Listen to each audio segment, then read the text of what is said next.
दोस्तों नमस्कार। मैं केपी सिंह। आप देख रहे हैं अपना चहेता न्यूज़ चैनल पीपल पे। बात निकली है तो दूर तक जाएगी। इटावा जिले के दांदरपुर में कथावाचकों के साथ जो घटना हुई और उसके फिर विरोध में जो प्रदर्शन हुए, उसको लेके सरकार ने बहुत ही एक गंभीर रुख अपनाया है। बहुत सख्ती दिखाने का फैसला किया है।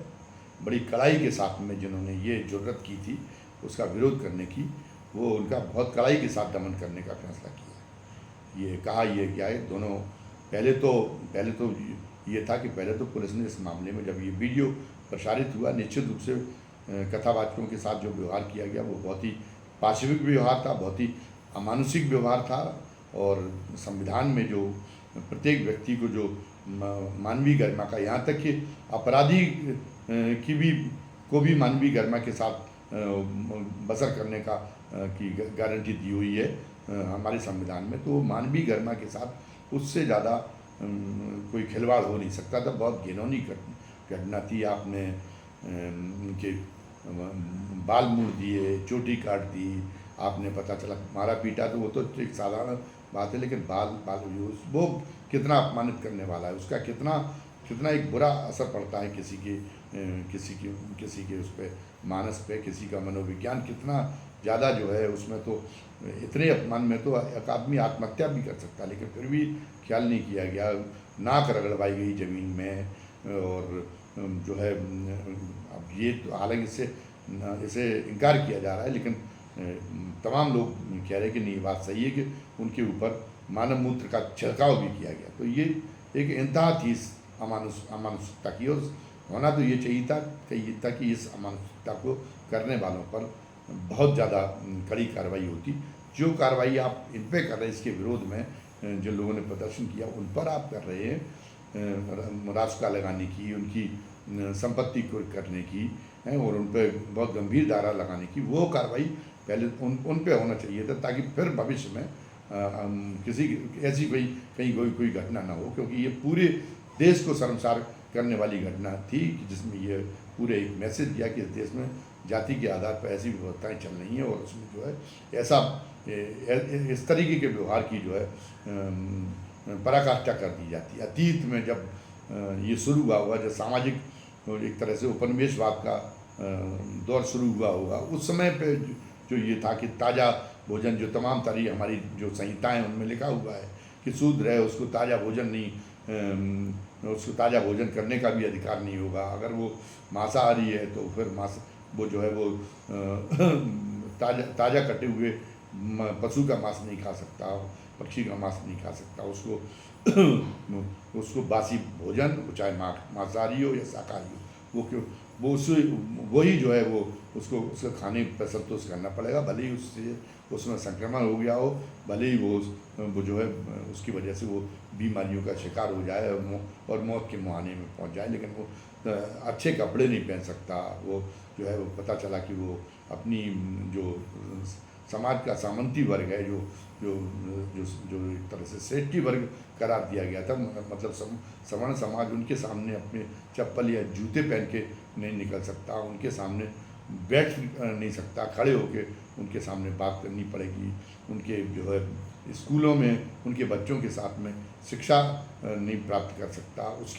उसकी संपत्ति पर भी सवर्णों का अधिकार होगा। संपत्ति उसके पास में होगी, लेकिन सवर्णों का अधिकार होगा। वो चाहें तो वो उसकी संपत्ति अपने उपभोग के लिए और उसको हथिया लें। तो ये भी मान्य था। इसकी भी एक तरह से जो संहिताएं थी, जो सामाजिक कानून में, इसकी भी व्यवस्थाएं कर दी गई। तो एक बहुत ही एक क्रूर जो है व्यवस्थाएं थी उस दौर की, लेकिन उस समय की ऐतिहासिक परिस्थितियाँ थी। दुनिया के तमाम सारे दूसरे देशों में भी ऐसा हो रहा था, विजित लोगों के साथ में इस तरीके के बर्ताव हो रहे थे।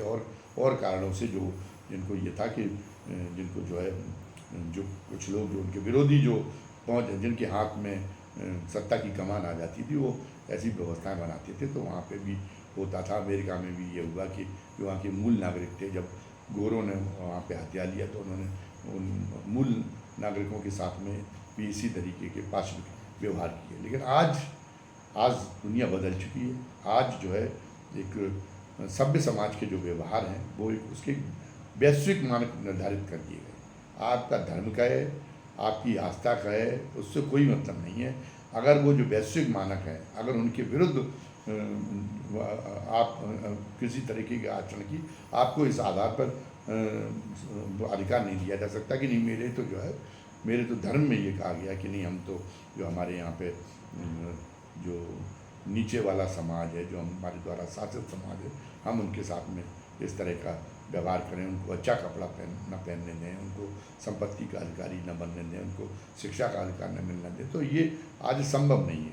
फिर भी कुछ देश हैं वो बर्बर कही जाती है, उनको जो है उनको उन देशों को धिक्कारा जाता है, उनकी कोई उनकी जो वैश्विक बिरादरी है वहाँ पे उनकी प्रतिष्ठा बहुत शून्य होती है। जैसे मुस्लिम देशों में है, वहाँ पे जो दोयम दर्जे का व्यवहार महिलाओं के साथ किया जाता है कि नहीं, जैसे तालिबान में, ईरान तक में है कि खेलों में भाग नहीं ले सकती, वो सार्वजनिक तौर पर बिना पर्दे के बिना बुर्का ओढ़े नहीं जा सकती। तो ये इसको उसको जो वैश्विक बिरादरी इसको मान्यता नहीं देती, इसको धिक्कारती है, इसके जो है। और उसकी धिक्कार से ये होता कि समय समय पर ऐसे कट्टर देशों को भी अपनी परंपराओं में, अपनी रीति रिवाजों में परिवर्तन करना पड़ता है। ये हालांकि ये है कि वो एक चक्र चलता रहता है, बीच बीच में फिर एक रूढ़िवादी लोग हावी हो जाते हैं, तो फिर एक वो परंपराएं, वैसी परंपराएं चल पड़ती, जो एक तरह से बर्बर युगीन परंपराएं थी।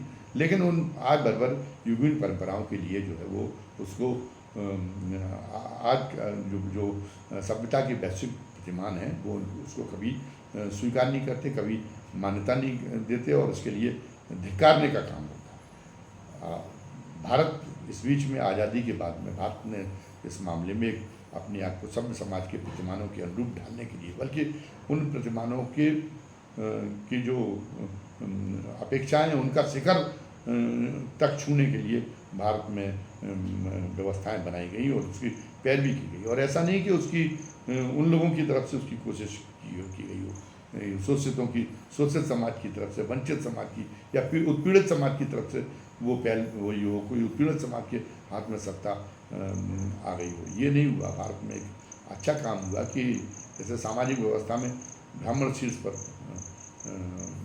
माने जाते हैं, तो ब्राह्मणों ने ही सबसे ज़्यादा प्रगतिशील परिवर्तन कराए, ब्राह्मणों ने ही सबसे ज़्यादा मानवीय परंपराएं कायम करने पे जोर दिया और एक तरह और अघोषित रूप से उन्होंने तिलांजलि देने का और उनको जो एक तरह से क्रूर व्यवस्थाएं थी उनको जो है एक तिलांजलि दिए जाने का माहौल उन्हीं ब्राह्मणों ने बनाया। ब्राह्मणों ने खुल के उन व्यवस्थाओं के खिलाफ लिखा, जबकि उनमें और खुल के अगर ऐसी व्यवस्थाओं को ब्राह्मणवाद कहा जाए, ब्राह्मणवाद माने किसी जाति विशेष की बात नहीं, पूरी सवर्णों के लिए सामूहिक संज्ञा है जिसमें ठाकुर भी शामिल हैं। तो वो जो ऐसे अगर जो उसमें जो कोई रूढ़िवादी तबके थे वो इस तरीके के व्यवहार पर अगर बल देते थे, तो ब्राह्मणों ने उनका जो है उनको निंदा की और उनको परे धकेलने का काम किया, उनको प्रभावहीन करने का काम कर दिया। वो अपने में एक तरह से एक आलाप स्वगत में ये बातें कहते रहे कि हमारे तो वेदों में, हमारी तो मनुस्मृति में जो है ये लिखा हुआ है। लेकिन जो गलत चीज़ें थी उनको व्यवहार में नहीं आने दिया ब्राह्मणों ने, और उसके खिलाफ उन्होंने जो भी हो सकता था माहौल बनाया, लिख के माहौल बनाया, भाषण देके माहौल बनाया। तो उस माहौल से काफ़ी कुछ, जितना जैसे वहाँ पर नस्लभेदी परंपराएं थी पश्चिम में, तो उसमें इतनी जल्दी बदलाव नहीं हो पाया जितनी जल्दी बदलाव भारत में हुआ। उत्तर प्रदेश जैसे जो देश का सबसे बड़ा सूबा है, वहाँ पर एक दलित महिला का 4 बार मुख्यमंत्री बनना, और वो भी ब्राह्मणों के और सवर्णों के सहयोग से, ये एक बहुत बड़ी परिघटना थी। और इसको ये एक बड़ी एक तरह से गौरवशाली उदाहरण है भारतीय समाज के लिए। वो कह सकता कि आप तो अमेरिका में तो आज भी स्थिति है कि वहाँ पे तो अभी बराक ओबामा चुना गया था जो काला था राष्ट्रपति बनना, वहाँ इतने सैकड़ों वर्षों के इतिहास में अभी तक वहाँ ये स्थिति नहीं थी कि काला कोई जो है राष्ट्रपति चुन लिया जाए। वहाँ महिला आज तक ये स्थिति नहीं चल पाई। तो ऊपर से वो प्रगतिशील दिखाई देते, लेकिन वो एक तरह से प्रगतिवाद में भारत से बहुत पीछे रहे। लेकिन आज एक माहौल बदल गया है। और आश्चर्य की बात यह है कि भारतीय जनता पार्टी में भी एक जो नेतृत्व इसके पहले रहा है और अभी भी जो कुल जमा नेतृत्व है, वो कुल जमा नेतृत्व जो है वो कुल जमा नेतृत्व एक तरह से उदारवाद की, जो सामाजिक उदारता की है, उसकी पैरवी कर रहा है। और उसके लिए वो ये इस बात पर जो है ये नहीं कहता कि नहीं हमारा धर्म ये कहता है इसलिए हम तो यही करेंगे जब हमारी धार्मिक हो गई।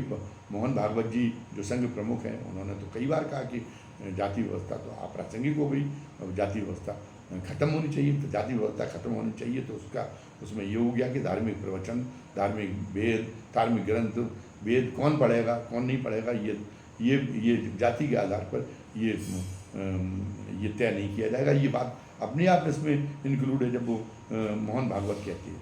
और ये जो ये आंदोलन चला भारतीय का विश्व हिंदू परिषद का और भारतीय जनता पार्टी का राम जन्मभूमि आंदोलन के दौरान, तो राम जन्मभूमि आंदोलन के ये दौरान देखा गया कि भारतीय जनता पार्टी ने राजनीति में उन लोगों को प्रमोट किया जो लोग गैर ब्राह्मण थे और धार्मिक प्रवचन करते थे। अगर ये कोई बात होती है इस तरह की, जैसे आज रूढ़वादिता हावी की जा रही, वैसी अगर भारतीय जनता पार्टी की अगर रूढ़वादिता होती तो उमा भारती और साक्षी महाराज और जो है वो स्वामी चिन्मयानंद, योगानंद, सरस्वती, दर्जनों नाम गिनाए जा सकते हैं। ये कैसे स्वीकार हो जाती, कैसे ये संसद तक पहुंच जाते, कैसे ये सरकारों तक पहुंच जाते। लेकिन और ये जो भारतीय जनता पार्टी ने वो जो वक्त की ज़रूरत जो बदलाव था, उस बदलाव को कि नहीं अपरिवर्तनीय है, ऐसा कोई दुराग्रह नहीं दिखाया है। जो धार्मिक कुरीतियाँ थी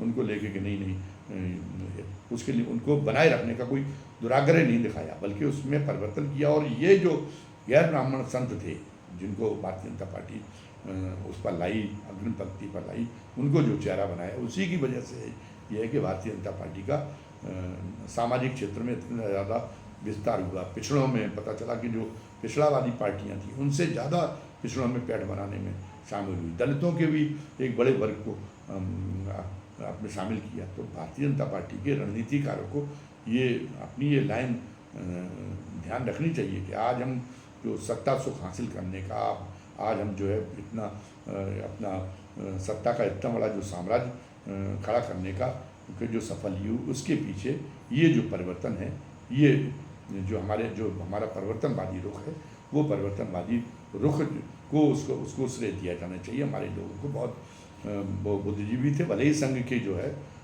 हमेशा एक केवल राजेंद्र सिंह रज्जू भैया को छोड़ के हमेशा ब्राह्मणी संघ प्रमुख होता रहा हो सरसंचालक, लेकिन सारे सरसंचालकों ने इसको समर्थन दिया, प्रोत्साहित किया इस तरीके के परिवर्तन को। कोई मनुस्मृति जैसी कोई स्मृतियाँ के प्रावधान इसमें आड़े नहीं आने दी। लेकिन एक जो धांधरपुर की जो घटना है वो एक बहुत छोटा हिस्सा होगा कि ब्राह्मण बाहुल गाँव में, और उन ब्राह्मणों का भाई गांव के लोग हैं, तो गांव के लोग बहुत पढ़े लिखे भी नहीं हैं, और उनको जो उनकी जो मानसिकता वो जो विरासत में जो चलता रहता है, तो इतने समझदार भी नहीं थे। तो उस नादानी में उन्होंने जब उनको ये पता चला कि ये जो कथावाचक हैं, ये कथावाचक तो जो है वो ये तो गैर ब्राह्मण है, ये तो यादव है, तो उन्होंने उनके साथ में वो उतने उत्तेजित हो गए। बाकी तो स्पष्ट दिखाई दे रहा कि महिला की कथावाचकों ने महिलाओं के साथ छेड़खानी की, ये बात हजम नहीं हो रही, क्योंकि एक वीडियो सामने आ चुका है कि उनको पहले पंचायत में बुलाया गया था कथावाचकों में, और वो बड़ा लंबा वीडियो। तो कथावाचकों से बार बार यही कहा गया कि तुमने जरूरत ये क्यों की, तुमने यादव हो कि हमारे यहाँ कथा वाचने कैसे आ गई, और मतलब बार बार वही जाति के कि ये उससे ये जाहिर होता है कि लोगों के भड़कने का मुख्य कारण ये था कि आप ब्राह्मण नहीं है, ऊपर कथा व्यास पर आप कैसे बैठे।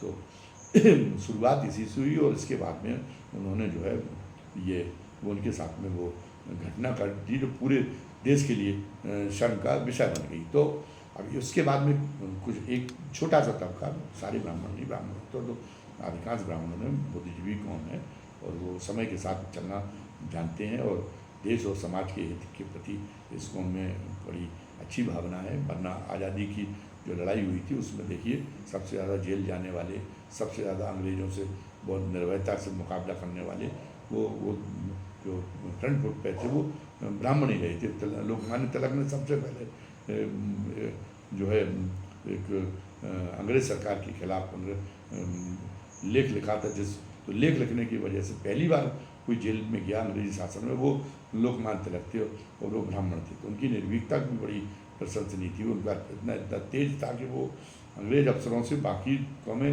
डरी हुई रहती थी, उनके सामने हीन भावना की शिकार हो जाती थी, लेकिन ब्राह्मण नेता ही थे जो उनसे आँख में आँख मिलाकर बात करते थे। तो वहाँ कुछ लोग समर्थन में आए कि नहीं, इनको ये इन्होंने एक गलत किया है। तो ये कुछ जो नेतागिरी चमकाने के लिए, जिनका कोई ब्राह्मणों के बीच में बड़ा जनाधार नहीं, वो मुखौटा लगा के आए कि जैसे ब्राह्मणों के सारे ठेकेदार उन्होंने ज्ञापन दी, तो उसको एक उस घटना को बहुत ज़्यादा तूल देने की जरूरत नहीं थी। अगर विवेकशीलता का परिचय दिया क्या होता, और भारतीय जनता पार्टी की जो नीति रही, जो हमने जैसा इशारा किया कि भारतीय जनता पार्टी ने तो गैर ब्राह्मणों को, ब्राह्मण तो मुझे कोई कथावाचक सांसद और किसी को विधायक बनाया हो, ये तो मुझको कहीं दिखाई नहीं देता। वो तो भारतीय जनता पार्टी ने तो गैर ब्राह्मणों को ही सबसे ज़्यादा सांसद, मंत्री और विधायक बनाने का काम किया, जो गैर ब्राह्मण कथावाचक थे। तो जो भारतीय जनता पार्टी की नीति रही, तो उस नीति को समझते हुए जो राज्य सरकार के जो लोग बैठे हुए हैं, उन राज्य सरकार के लोगों को ये प्रयास करना चाहिए था इस घटना को बहुत तूल ना मिले। तो अगर उसके बाद में अगले दिन यादव सेनाओं के लोगों ने अगर कोई कर भी दिया था, तो उसको छोटी मोटी दंडात्मक कार्रवाई करके और उसको नज़रअंदाज कर देना चाहिए था। जैसे आपने करणी सेना ने जो वहाँ पे उपद्रव किया था, तब तो आपका खून नहीं खोला। जब वहाँ पे आगरा में जो है वो रामविलाल सुमन के उनके घर में भी तोड़फोड़ कर दी, पूरी सड़कों पर तांडव किया, तो तब तो आपका खून नहीं खोला। आपने अगली बार फिर इजाज़त दे दी, जहाँ लाखों रुपए लोग जमा हुए और बड़े भड़काने वाले नारे रहे। तो कानून के सामने सबकी समानता का सिद्धांत अगर आपको ध्यान होता, तो या तो उन पे के खिलाफ भी कार्रवाई करते, लेकिन उस समय तो आप कह रहे थे कि वो लोगों की भावनाएं, वो एक भावनात्मक मुद्दा बन गया था, तो इसलिए उस पर जो है दमन नहीं किया जा सकता था। वो कानून व्यवस्था का एक अलग किस्म का एक भावनात्मक मुद्दा था, लोगों की भावनाओं से जुड़ा हुआ था। तो यहाँ पे भी भावनाओं से जुड़ा हुआ था। किसी के समाज के लोगों के साथ इतना अपमानपूर्ण व्यवहार इस युग में भी हो, और सरकार भी जो है और प्रशासन भी कोई उतना कठोर कार्रवाई न कर रहा हो, कार्रवाई के नाम पे हल्की फुल्की करके औपचारिकता करके ख़त्म कर दिया हो, तो उनका भी भड़कना स्वाभाविक था। तो भड़क गए थे, उसके बाद में पुलिस ने उन पर नियंत्रण कर लिया था। और अब कोई नई घटना अब सामने आई नहीं है, कोई बहुत बड़ी हिंसक वारदात या कोई बहुत बड़ा उपद्रव होने की आशंका भी नहीं बची। फिर आपने ये जुर्रत क्यों दिखाई? तो हाँ, जो शुरू में हमने कहा कि बात निकली है तो बहुत दूर तक जाएगी। जब आपने उसको इतनी गंभीरता से लिया, तो इसका मतलब ये है कि आप कि कहीं ना कहीं एक सिलसिला शुरू हो गया। उसी जो नकारी जा चुकी हैं, जिनको अप्रासंगिक कह के जिन रूढ़ियों को खारिज किया जा चुका है, उन रूढ़ियों को आप फिर बल देने में, उन रूढ़ियों को आप इन कार्रवाइयों के माध्यम से आप उन्हीं रूढ़ियों को स्थापित करने में लग गए कि नहीं कोई अब जो है गैर ब्राह्मण अब के लोग प्रवचन नहीं देने जाएंगे। अभी बहुत सक्रिय हैं, राम कथा का वाचन करके बहुत अच्छा उनका सुरीला कंठ है। ब्राह्मणों को तो खैर है ही कि उनको तो विरासत में मिली है, वो पीढ़ियों से काम करते, तो वो तो बहुत अच्छे ढंग से कथा और ज्ञान का सबके बारे में मतलब वो प्रवचन बहुत अच्छा दे ही लेते। लेकिन अन्य समाजों से भी ऐसे प्रवचनकार आए हैं, अभी सामने आए हैं। वो प्रवचनकार जो है वो और वो और उनका वो बड़ा जो भक्ति भावना लोगों में फैलाने में, सनातन धर्म को मजबूत करने में बड़ा योगदान देंगे। लेकिन अब इसके बाद जब आपने ये एक मानक स्थापित कर दिया, एक उदाहरण स्थापित कर दिया, तो अब इसका तो सिलसिला बढ़ेगा। वो जो मान्य संत हैं अभी, जो बहुत अच्छी ढंग से व्याख्याएं करते हैं हमारे धार्मिक ग्रंथों की, लेकिन वो गैर ब्राह्मण है। अब वो गैर ब्राह्मण संतों के सामने, संतों के कार्यक्रमों में लोगों की पहुंचने की भीड़ कम हो जाएगी, लोगों में उनके प्रति अश्रद्धा पैदा होने लगेगी। और अगर कोई नया संत उभरने की कोशिश करता है क्या कोई गैर ब्राह्मण का, तो उसको बुनियादी स्तर पर ही उसको हतोत्साहित करने का काम जो है वो शुरू हो जाएगा। और ये इस सब का प्रभाव राजनीतिक स्थिति में भी पड़ेगा। भारतीय जनता पार्टी के प्रति भी इसकी वजह से लोगों में उचाट शुरू हो सकता है, क्योंकि बहुतायत में तो बहुजन की आबादी तो अभी भी पिछड़ों और दलितों की ही है। जब पिछड़ों और दलितों को फिर उनको जो अपमान बोध पहले वो आज़ादी की लड़ाई के दौरान और जो तमाम महात्मा ज्योतिबा फुले और बाबा साहब अम्बेडकर और इस तरह की जो तमाम लोग उभरे थे, और यहाँ तक कि सबसे तो जो है गौर करने वाली बात ये है कि वो जो स्वयं गोरखनाथ पीठ जिसके मुख्यमंत्री जी हमारे यहाँ हैं, उसके जो आदि प्रवर्तक रहे मच्छिंद्र नाथ, तो मच्छिंद्र नाथ ने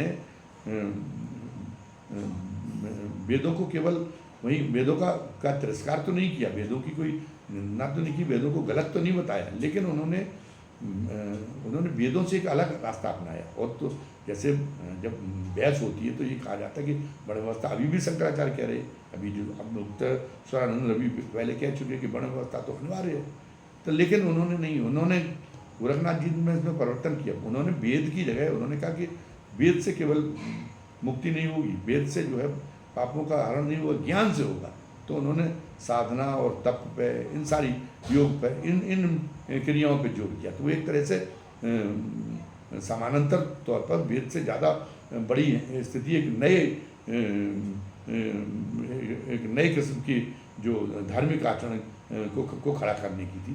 तो इस नाते तो मतलब वो भी एक तरह से विजातीय जैसे हो गए सनातन धर्म समाज के लिए। और फिर उन्होंने दूसरी बात ये किया कि उसकी एक विशेषता ये भी है कि उसने जो है वो उनकी सामाजिक व्यवस्थाओं को भी नहीं माना, वेदों की सामाजिक व्यवस्थाएं जिनसे प्रेरणा लेके और मनुस्मृति की गठन हुई, इसको भी महत्व नहीं दिया। उन्होंने सबको खुद मच्छिंद्र नाथ जी जो आदि प्रवर्तक थे वो तो खुद केवट जाति के थे, तो धार्मिक पीठ पर कोई भी बैठ सकता है, ये व्यवस्था उन्होंने दी। और इसीलिए हमारे मुख्यमंत्री जी योगी आदित्यनाथ जी वो भी ब्राह्मण नहीं है, लेकिन वो आज उस धार्मिक पीठ पर बैठे हुए हैं। और जो है इसके अलावा वो महाराज जी कहलाते हैं, जबकि महाराज जी केवल ब्राह्मणों के लिए कहा जाता है। तो कल को मतलब इस तरह की अगर रूढ़िवादिता अगर बढ़ेगी तो कल को उन पर भी उंगली उठेगी। कल को ये भी बात होगी कि ये क्या कहा गया कि वेदों को पढ़ने सुनने तक का अधिकार नहीं है, लिखने का अधिकार नहीं है। तो फिर बाबा साहब का जिनकी आप जो है मूर्ति हाथों में उठा के और आप दलित वोटों को रिझाने की कोशिश कर रही भारतीय जनता पार्टी, वो उसमें भी बड़ी असमंजस की पैदा हो जाएगी। क्योंकि बाबा साहब तो उस समय तत्कालीन स्थितियों में तो शूद्र जो समाज था, जो अछूत समाज कहा जाता, तो उस अछूत समाज में थे, मतलब निम्नतर सोपान पे थे वो सामाजिक व्यवस्था के। तो और इसके बावजूद भी उन्होंने बाबा साहब ने इसकी वेदों के बारे में लिखा है। तो वेदों के बारे में लिखा है मतलब वेदों के बारे में पढ़ा हुआ। तो अगर आपकी इस मान्यता को, जो मनुस्मृति वाली मान्यता है, जिसको आप इसमें इटावा में प्रकरण में आप लागू करते हुए प्रतीत हो रहे हैं, तो वो तो फिर कल को बाबा साहब के ऊपर भी लागू होगी कि उन्होंने कैसे ये जरूरत की, कैसे वेदों को पढ़ा, वेदों की टीकाएँ कैसे लिखी। क्योंकि उसमें तो मनुस्मृति में तो ये लिखा हुआ कि वेद को पढ़ने वाला, वेद को अगर जानने का अगर कोई शूद्र या अछूत अगर दुस्साहस करता तो उसके साथ में क्या काम किया जाए। तो मतलब वो भी एक मतलब एक बवाल ये भी खड़ा हो जाएगा। तो कई तरह के विवादों को एक जन्म देने का काम करेगा। लेकिन फिर भी उसको सूझबूझ से निपटाने की बजाय उसको वहीं पे बल्कि और ये उसको जो ब्राह्मण यादव के रूप में पेश करने की कोशिश की जा रही है, ये तो अगर सरकार इस मामले में इतना वो न दिखाती, इतना जो है इतनी गंभीरता न दिखाए, तो वो मामला जो पकड़ने वाला नहीं। क्योंकि हमने पहले भी कहा कि परिवर्तन कराने का सही है, उसमें अगुआ भूमिका में तो खुद ब्राह्मण ही है। तो ब्राह्मणों की तो कोई छोटा सा वर्ग है रूढ़िवादी में, बाकी जो ब्राह्मण हैं वो युगीन मान्यताओं के अनुरूप युगीन जो प्रगतिशील मान्यताएं हैं उनको वो देते हैं। तो वो इसलिए वो इस बात को अधिकांश ब्राह्मण भी इसको स्वीकार नहीं कर रहे थे कि वो अगर यादव होके और उन्होंने कथा व्यास पर बैठने का साहस किया तो ये कोई बहुत बड़ा अपराध हो गया, कोई बहुत बड़ा आसमान टूट पड़ा। ये तो ब्राह्मण भी नहीं पढ़ रहे थे। तो ये भी नहीं माना जा सकता कि नहीं, ब्राह्मणों को संतुष्ट करने के लिए हमने जो है वो इसलिए ब्राह्मण वर्ग में से नाराज़गी हो रही थी, जो हिंदू धर्म सनातन धर्म का आधार स्तंभ है। ये बात दूसरी है कि कुछ व्यक्तियों से ब्राह्मण समाज में जो शासन चलाने वाले, उनसे नाराज़गी थी, तो इसलिए उनको ये मौका मिला हो कि वो ब्राह्मण समाज का आशीर्वाद हासिल करने का ये मौका मिला हो, तो इसलिए वो इसमें उत्साह दिखाने का काम कर रहे हैं। तो इसका जो बात है, वो बात तो इसी रूप में जा रही कि कल को ये विवाद शुरू हो जाए कि कोई भी गैर ब्राह्मण अगर उस पर धार्मिक प्रवचन करता है, अगर वो जो है वो उस पर बैठता है, व्यासपीठ पे बैठता है, तो उसके साथ में इसी ढंग की उसको सबक सिखाने के लिए ऐसी कार्रवाई की जाए, उसको ये करने ऐसा होने न दिया जाए। इस बात का ये जो संदेश देने वाला जो सरकार की जो इस मामले में जो कार्रवाइयाँ हैं, वो इस संदेश को बल देने वाली हैं, इसलिए बड़ी अत्यंत अनर्थकारी हैं। तो मैं तो अपनी इस वीडियो को समाप्त करते समय यही कामना करूँगा, यही प्रार्थना करूँगा ऊपर वाले से कि वो जो है जो सद्बुद्धि सनातन समाज दे रहा है, इस बीच में परिवर्तनों को स्वीकार करते हुए वो सद्बुद्धि को हमारे सनातन समाज के अगुआकार लोगों में बनाए रखे, और इस एक घटना का एक स्थानीय किस्म की इस घटना का इसका कोई इसके संदेश का कोई व्यापक जो है प्रभाव ना होने दे। ईश्वर करे ऐसा माहौल, ऐसी प्रेरणाएं लोगों के अंदर ईश्वर भरने का काम करे। धन्यवाद। जय हिंद, जय भारत।